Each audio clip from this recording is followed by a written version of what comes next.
Okay, what's up?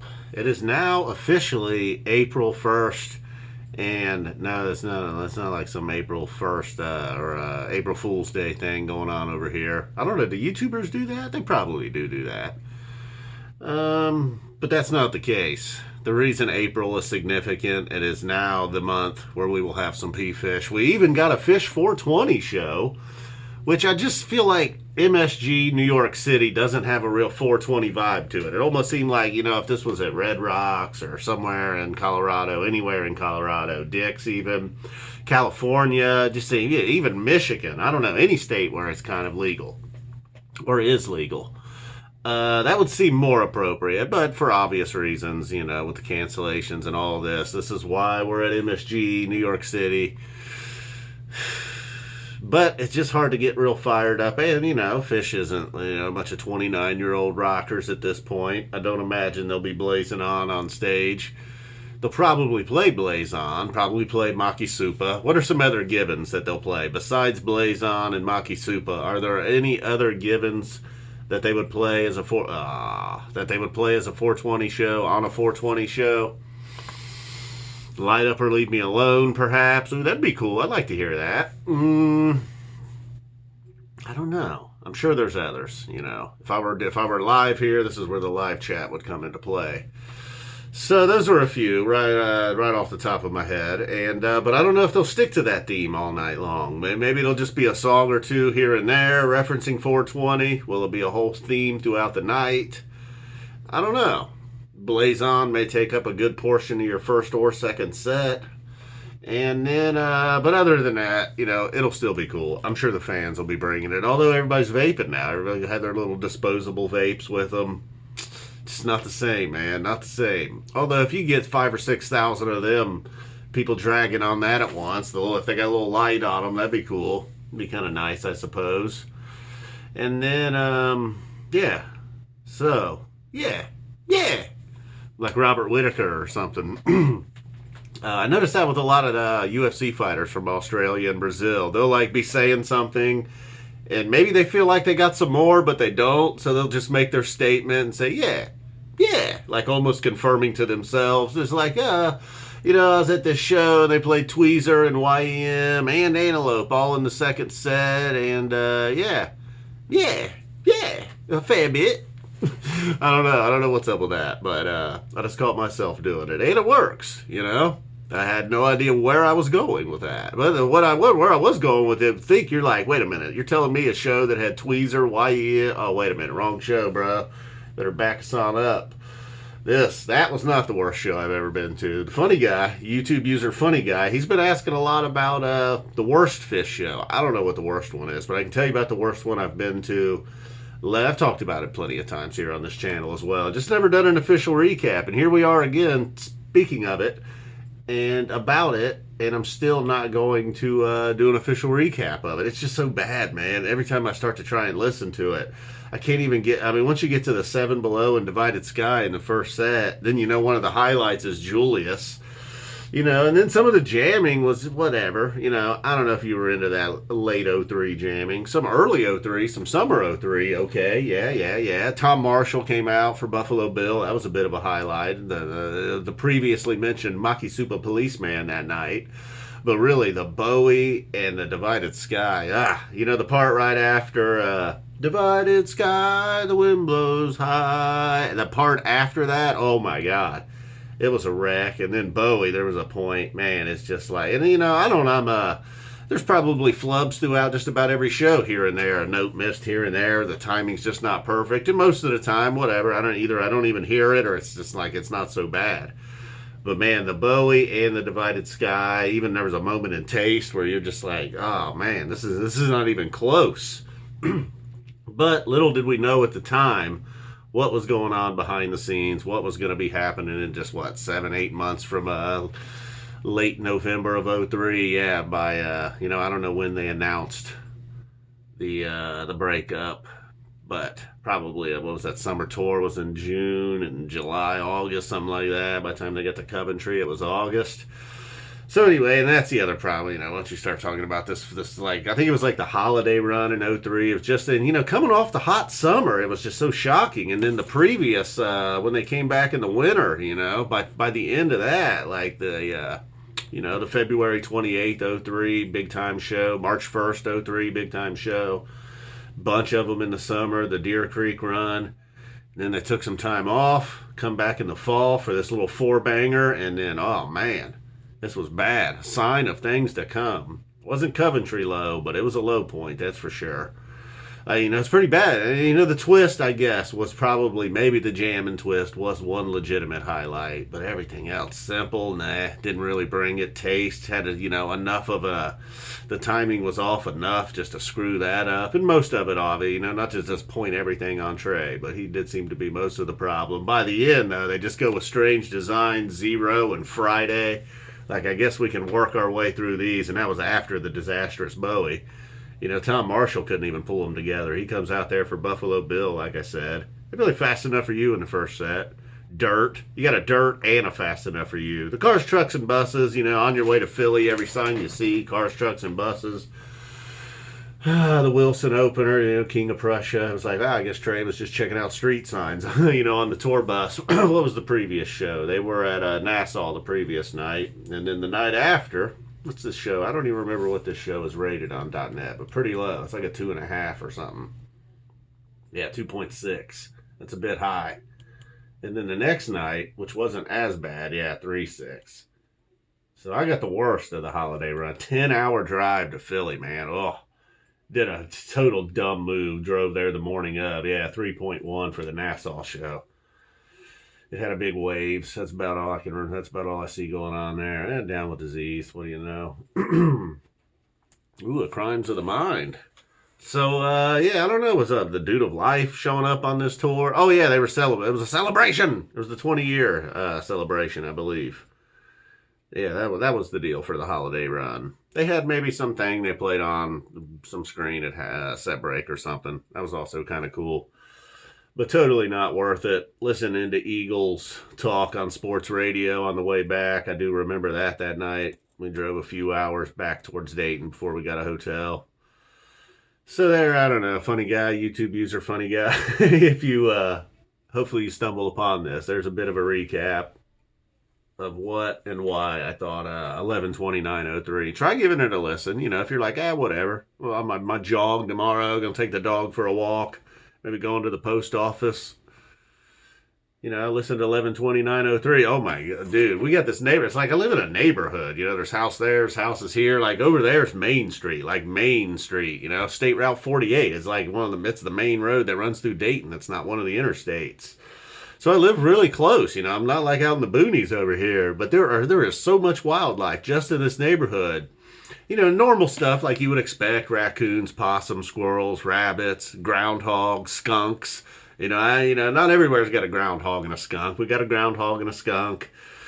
And, not to mention the cats, obviously. Then we're upping our game a little bit. The neighbor over here claims that she has seen a deer. I've never seen a deer. That's the one thing I haven't seen. But I've seen just about everything else. We got a fox that runs around here. Me getting home late at night a lot of times, I feel like I probably see the fox more than others. But it goes just flying across the street. Man, them things are so fast. I mean, it is like, when you see a dog or a cat run, no, they got nothing on a fox, man. I know the neighbor's cat, every now and then he'll be in the back of the backyard and come running. By the way, he's doing well. Cashew, the one-eyed cat, the one eye is doing much, much better. He's back to just being a cat. But man, when he runs, whatever. He's no Usain Bolt. But he can scoot a little, man. This fox would lap him. Big time. Not as Cashew wouldn't stand a chance. Neither now, but neither does the newest thing. And what else have I seen besides the fox? All the normal rodents that I've mentioned. Oh, a big-ass giant hawk. We've had vultures. All that, I guess, kind of basic. But now, at the end of the street, where there's like, where all the water ends, and we've gotten a bunch of rain lately.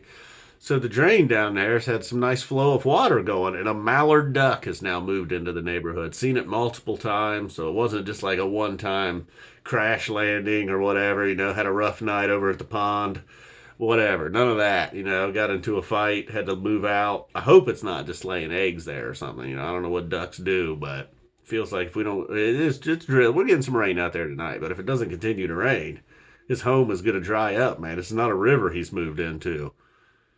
Shiny little guy, though, I'll say. Or I suppose it's a woman. I don't know. I don't know about these mallards. Well, I don't even know what it's doing. I don't know if it's sitting on eggs or if that's just where it lives. But anyhow, I think the mallard stands no chance if the fox decides to get it. Although that's never, it's never where I see the fox. I don't know.